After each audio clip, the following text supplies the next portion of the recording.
اگلا سوال ہے، ہمارے چند سنی علماء اور واعظین حضرات آخر قاتلین حسین علیہ السلام کا دفاع کیوں کرتے ہیں؟ کیا اس کی وجہ یہ تو نہیں ہے کہ ان قاتلین میں جید صحابہ کی اولادیں بھی شامل ہیں؟ مثلا انس ابن مالک کا بیٹا سنان بن انس اور سعد بن ابی وقاص کا بیٹا عمر ابن سعد۔ علی بھائی کا اس حوالے سے کیا موقف ہے؟ میں تو اس سوال کے ساتھ اختلاف کرتا ہوں۔ ہمارے سنی علماء کبھی بھی قاتلین حسین کا دفاع نہیں کرتے، نعوذ باللہ۔ یہ ضرور ہے کہ وہ منہ چھپاتے پھرتے ہیں، وہ کہتے ہیں بس بتاؤ نا کہ کس نے کیا ہے۔ میرا خیال ہے ایون ناسبی بھی یہ جرت نہیں کرتے کہ وہ یہ کہیں کہ حسین ابن علی شہید نہیں ہے، وہ باغی تھے تو قتل ہوئے، نعوذ باللہ۔ ایسا نہیں۔ سب سے زیادہ یعنی شیعہ کے خلاف کام کیا ہے نا اہل سنت میں تو امام ابن تیمیہ نے کیا ہے، انہوں نے منہاج السنہ کتاب لکھی ہے، لیکن اس میں بھی آپ دیکھیں کہ وہ کہتے ہیں کہ ہم یزید کو عام دنیا دار بادشاہوں کی طرح بادشاہ مانتے ہیں، ہم اہل بیت سے محبت کرتے ہیں۔ ایون انہوں نے تو حضرت معاویہ کے بارے میں بھی کہا کہ ہم انہیں خلیفہ راشد نہیں ایک بادشاہ مانتے ہیں، اور انہوں نے کلیئر کٹ لکھا کہ ربیع الاول 11 ہجری میں نبی الاسلام کی وفات ہوئی اور 41 ہجری ربیع الاول میں صلح حسن ہوئی، اور نبی الاسلام کی حدیث تھی کہ میرے بعد خلافت 30 سال رہے گی۔ تو وہ کہتے ہیں دیکھو ایگزیکٹ ربیع الاول میں صلح حسن کے بعد خلافت راشدہ ختم ہوگی، خلیفہ راشد 5 ہیں، ابو بکر، عمر، عثمان، علی اور حسن ابن علی۔ حضرت معاویہ اسلام کے پہلے بادشاہ ہیں، یہ تو وہ بھی مانتے ہیں۔ انہوں نے بھی کبھی یہ بات نہیں کی ہے کہ ہم قاتلین حسین کا دفاع کریں گے۔ ایون ڈاکٹر ذاکر نائک صاحب سے بھی مسئلہ مس ہینڈل ہوا جس میں میرا لیکچر بھی آیا تھا، انہوں نے بھی بعد میں جو ویڈیو ریکارڈ کی، انہوں نے کہا میں آج کی ڈیٹ میں حضرت حسین کے قاتلین پر لعنت بھیجتا ہوں۔ تو کوئی قاتلین حسین کا دفاع نہیں کرتا۔ البتہ یہ ضرور ہے کہ چند ایک ناسبی جو کٹر قسم کے جن کو میں سنی نہیں سمجھتا، نہ بریلوی ان کو اون کرتے ہیں، نہ دیوبندی اون کرتے ہیں، نہ اہل حدیث اون کرتے ہیں۔ ناسبیوں کا کوئی اوقات نہیں ہے کہ ان کو کسی پلیٹ فارم پہ کوئی اون کرے۔ ہمارے جیل میں ایک بہت بڑا ناسبی تھا، فیض عالم صدیقی، ایک مسجد میں اتنا عرصہ جمعہ اہل حدیث کی مسجد میں پڑھاتا رہا، لیکن آج اگر آپ اہل حدیث سے پوچھیں ان کو اون نہیں کرتے۔ چاند کوئی ضد میں کر لے لادہ بات ہے، ادروائز وہ اون نہیں کرتے۔ شیخ زبیر علی زئی صاحب نے باقاعدہ اپنی کتاب فضائل صحابہ میں لکھ دیا کہ فیض عالم صدیقی اہل حدیث نہیں ہے، ان لوگوں نے لبادے اڑے میں، بڑے سخت الفاظ انہوں نے لکھے تھے۔ باقی یہ جو بات ہے نا صحابہ کی اولادیں، ایک بات تو اس میں ٹھیک تھی، عمر ابن سعد تو باقی سعد ابن ابی وقاص کا بیٹا تھا، لیکن جو سنان بن انس ہے نا جس نے حضرت حسین علیہ السلام کو آخر میں وار کر کے شہید کیا، ان کا سر کاٹا تھا، وہ حضرت انس ابن مالک کا بیٹا نہیں ہے، اس کا ویسے نام ہے سنان بن انس نخعی، یہ تو قبیلہ ہی اور ہے۔ البتہ یہ ضرور ہے کہ جب صحیح بخاری میں 3748 نمبر حدیث ہے جس میں امام بخاری نے حسین کے ساتھ علیہ السلام لکھا ہے، جو دارالاسلام والوں نے عربی والے سے نکال دیا ہے، لیکن اسلام 360 میں، سعودی عرب کی کتابوں میں، دارالکتب العلمیہ کی کتابوں میں، سعودیہ کا جو مکتبہ تو شاملہ ہے اس میں بھی علیہ السلام موجود ہے، لیکن سارا نہیں نکالا۔ بخاری میں جہاں حضرت فاطمہ کے ساتھ علیہ السلام لکھا تھا وہ ابھی بھی دارالاسلام والوں کا موجود ہے، نکالا نہیں ہے۔ 3748 نمبر حدیث ہے صحیح بخاری میں کہ جب حسین ابن علی کا سر کاٹ کر عبید اللہ ابن زیاد گورنر یزید جو کوفہ میں اس کا گورنر تھا اس کے سامنے لا کے تشت پہ پیش کیا گیا، بولے اعوذ باللہ تعالی، اللہ کی لعنت ہو ان پر، فرشتوں کی لعنت، تمام لعنت کرنے والوں کی لعنت جنہوں نے حسین ابن علی کو اس طریقے سے شہید کیا، آمین۔ تو وہ چھڑی مار کے ان کے حسن کے بارے میں کوئی کلام کرنے لگا، یہ بخاری میں بھی ہے اور ترمذی میں بھی ہے۔ تو انس ابن مالک وہاں کھڑے ہوئے تھے تو وہ تڑپ اٹھے، تو انہوں نے کہا کہ نبی علیہ السلام کے سب سے زیادہ ہم شکل حسین ابن علی تھے، اور بخاری کے الفاظ ہیں 3748، اس وقت حسین علیہ السلام کی داڑھی اور سر میں وسمے سے رنگا گیا تھا، یعنی کالا خضاب لگا ہوا تھا۔ کالا خضاب لگا سکتے ہیں، اس میں میرا کلپ بھی ریکارڈڈ موجود ہے، لیکن 70 80 90 سال کا بابا نہ لگائے، چھوٹی عمر تک 50 55 تک، اللہ تعالیٰ سے ایک ٹاپک ہے۔ بہرحال اس میں بھی موجود ہے کہ وہ انس ابن مالک وہاں کھڑے تھے، اس کے سے لوگ سمجھتے ہیں شاید سنان بن انس ان کا بیٹا ہوگا، اور انس ابن مالک نے ساتھ ہو کے کام کرایا، ساتھ ہو کے کرایا ہوتا تو وہ عبید اللہ کو ڈانٹتے تو نا کہ یہ تو کیا کر رہا ہے، چھڑی مار رہا ہے۔ باقی لڑ تو سکتے نہیں تھے۔ انس ابن مالک کی اس وقت عمر 100+ تھی، 100+ تو نہیں ہوگی، آلموسٹ آپ سمجھ لیں 60+ تھی، کیونکہ 93 ہجری میں فوت ہوئے ہیں 110 سال کی عمر میں، 70 کے ہوں گے آلموسٹ اس وقت۔ تو بیچارے دل میں ہی اس کو برائی کو برا سمجھ سکتے تھے، جتنا وہ کر سکتے تھے وہ کر دیا، ادروائز وہ مروا دیتے تھے۔ تو سنان بن انس انس بن مالک کا بیٹا نہیں ہے۔ رہا عمر ابن سعد جو 22,000 کا لشکر لے کے کربلا میں آیا تھا حسین ابن علی کے مقابلے پہ، وہ سعد ابن ابی وقاص کا بیٹا تھا۔ اور آپ دیکھیں عجیب بدقسمتی اس شخص کی کہ سعد ابن ابی وقاص نے ہی وہ پرشین امپائر گرائی ہوئی ہے، عراق، ایران، کوفہ، یہ سارا حضرت سعد نے فتح کیا ہوا ہے، عشرہ مبشرہ میں سے ہیں۔ اور مولا علی کا قول ہے بخاری اور مسلم دونوں میں کہ میں نے اپنے کانوں سے صرف ایک شخص کے بارے میں رسول اللہ سے سنا ہے کہ میرے ماں باپ اس پہ قربان، اور وہ سعد ابن ابی وقاص ہے. ان کا نام ہے سعد ابن مالک. ابی وقاص ان کے باپ مالک کی کنیت تھی. دونوں نام ایک ہی صحابی کے، سعد ابن ابی وقاص.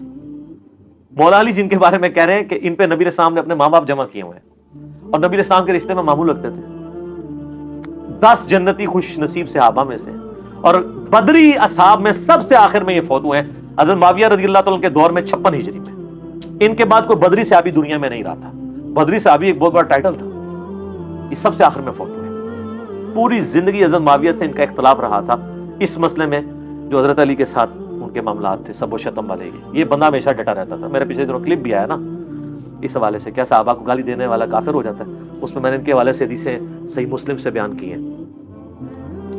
ان کا بیٹا تھا عمر ابن سعد، جس کو رے کی حکمرانی کی لالچ دی تھی. رے پورا ایریا تھا، ایران، عراق، افغانستان، یہ پورے ایریا کو رے کہا جاتا تھا اس زمانے میں.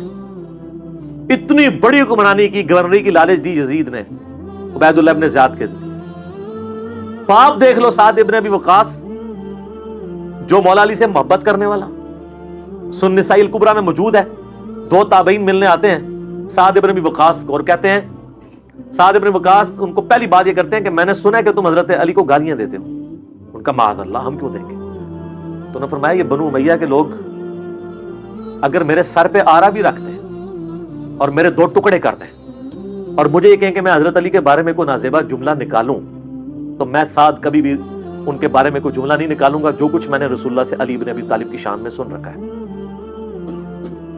صحیح مسلم میں حدیث موجود ہے نا، حضرت معاویہ نے ان کو کہا ہمارا معاویہ نے حکم دیا، اس میں الفاظ انہوں نے انکار کر دیا. تو حضرت پھر معاویہ نے کہا تمہیں کون سی چیز منع کرتی ہے کہ تم علی بن ابی طالب پہ سب و شتم نہیں کرتے؟ ان کا معاویہ میں نے 3 فضیلتیں علی کے بارے میں ایسی سنی ہے، مجھے ایک بھی مل جاتی تو بہت تھی.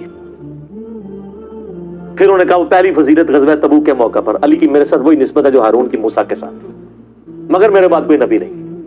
دوسری فضیلت خیبر کے موقع پر کل اس شخص کے ہاتھ میں جھنڈا دوں گا جو اللہ اور اس کے رسول سے محبت کرتا ہے، اللہ اور اس کے رسول سے محبت کرتا ہے. ہم پوری رات اس خوشی سے سوئے نہیں کہ کون ہوگا وہ بندہ. علی کو دیا جھنڈا. اور مسلم میں آگے الفاظ ہے کہ حضرت عمر کہتے ہیں مجھے پوری زندگی رشک رہے گا کہ اس دن جھنڈا مجھے نہیں ملا، علی کو ملا. اور تیسری فضیلت سن معاویہ، جب نجران کے عیسائی آئے تو آیت مباہلہ نازل ہوئی، آیت نمبر 61 آل عمران کی. تو نبی الاسلام اپنے بچوں میں سے حسن و حسین، فاطمہ اور حضرت علی کو لے کے اور کہا اللہ میرے یہ اہل بیت ہیں. یہ تینوں فضیلتیں. اور ابن ماجہ میں ایک 4تھی فضیلت بھی ہے کہ آپ نے غدیر خم پہ فرمایا تھا من کنت مولا فہذا علی مولا. میرے پاس ان میں سے کوئی ایک بھی ہوتا تو بہت تم مجھے علی کے بارے میں بات کرتے ہو. یہ باپ تھا علی کا صحیح شیعہ، علی کی پارٹی کا بندہ، علی کا چاہنے والا، پوری زندگی ڈٹا رہا. اور بیٹا آگے سے کیا نکلا ہے تو کوئی مسئلہ نہیں. حضرت نوح پیغمبر کا بیٹا کافر نکل سکتا ہے. تو حضرت سعد کا کیا مقام ہے حضرت نوح کے مقابلے پہ؟ یہ بیٹا تھا عمر ابن سعد، اور اس کے جو لچھن ہے وہ شروع سے ہی برے تھے. آپ مسلم شریف اٹھائیں نا، مسلم شریف میں بالکل اینڈ پہ نا آپ کو ایک چیپٹر ملے گا کتاب الزہد، دنیا سے نفرت پیدا کرنے والی حدیث ہے. اس میں انٹرنیشنل نمبر کے مطابق ایک حدیث ہے، یہ میں چونکہ مجھے یاد اس لیے میں نے کافی لوگوں کو بتائی ہے، 7432 صحیح مسلم میں. ابھی یہ کربلا ہوئی نہیں ہے، کچھ بھی نہیں ہوا. حضرت سعد ابن وقاص بھی زندہ ہے. تو سعد ابن ابی وقاص اپنے کھیتوں میں ہل چلا رہے ہوتے ہیں یا وہ بیج والا کام کر رہے ہوتے ہیں، تو وہ ان کے ساتھی کہتے ہیں اتنے میں ان کا بیٹا سامنے سے آتا ہے. تو حضرت سعد جب اپنے بیٹے کو دیکھتے ہیں عمر ابن سعد کو، تو کہتے ہیں اے اللہ اس سوار کے شر سے میں تیری پناہ میں آتا ہوں. حضرت سعد کو پتا تھا اس بچے نے کیا کام ڈالنے ہیں. وہ اپنی زندگی میں اسی بیٹے کے شر سے اللہ کی پناہ مانگا کرتے تھے. کہتے ہیں جب وہ قریب آیا تو آتے اس نے کہا ابا جی لوگوں نے تو حکومت بانٹ دی، کوئی گورنر بن گیا، کوئی بن گیا، تسی ایتھے بیٹھے جناب حلوائی پہ کر دیو. ہائے ہائے ہائے. تو حضرت سعد ابن وقاص نے اس کے عمر ابن سعد کے نا سینے پہ نا گھونسا مارا اور کہا کہ اللہ تعالیٰ کو پرہیزگار بندہ پسند ہے جو گمنامی کی زندگی میں مر جائے، جسے کوئی جانتا نہ ہو. تو یعنی وہ انہوں نے ایک کوشانشینی کی زندگی اختیار کر لی تھی. تو ان کو پہلی لیکن اس نے اپنے باپ کی نصیحت نہیں پکڑی. یہ پھر یزید کی لالچ میں آ گیا اور پھر آپ دیکھ لیں جو کچھ اس نے آج تک لوگ لانتے بھیج رہے ہیں. باپ کو لوگ رضی اللہ عنہ کہہ رہے ہیں. آپ شیعہ سے پوچھ لیں سعد ابن وقاص کی کتنی وہ عزت کرتے ہیں. میں ابھی کل ایک کلپ وہ ایک شیعہ عالم تھے سید جواد نقوی صاحب کا سن رہا تھا، تو وہ اتنی تعریفی کلمات کہہ رہے تھے اور بتا رہے تھے کہ بھئی بیٹا یہ نکلا اور باپ کو دیکھیں, باپ نے ایران فتح کیا تھا, دوسری بڑی سپر پاور گرائی تھی, اور بیٹا آگے سے کیا نکلا. اچھا آپ دیکھ لیں کہ دین ایفرٹ کا نام ہے, یہ نہیں ہے کہ یہ وراثت میں ٹرانسفر ہو. انبیاء کی وراثت میں ٹرانسفر نہیں ہوئی ہے تو اور کس میں ہونی ہے؟ تو اس لیے ہم قطعاً نہیں کرتے, اور اہل سنت کے ہاں کوئی بھی نہیں ہے. مفتی منیب صاحب نے اگلے دنوں ایک مس ہینڈل کیا تھا معاملہ, تو پھر بعد میں پورا پرچہ پڑھ کے سنایا انہوں نے. اس پرچے میں تو آلموسٹ انہوں نے یزید کو کافر ہی کہہ دیا ہے, اور پہلے کہہ رہے تھے کہ جی وہ یہ پتہ نہیں کیا, مطلب یہ لوگ ان کے مفادات ہوتے ہیں اپنے. بہرحال جب ان کے سر پہ پڑتی ہے پھر یہ صحیح بات کہتے ہیں, جب سر پہ نہیں پڑتی پھر اور باتیں کرتے ہیں فیم حاصل کرنے کے لیے, الٹا بدنامی ہوتی ہے. ٹھیک ہو گئی.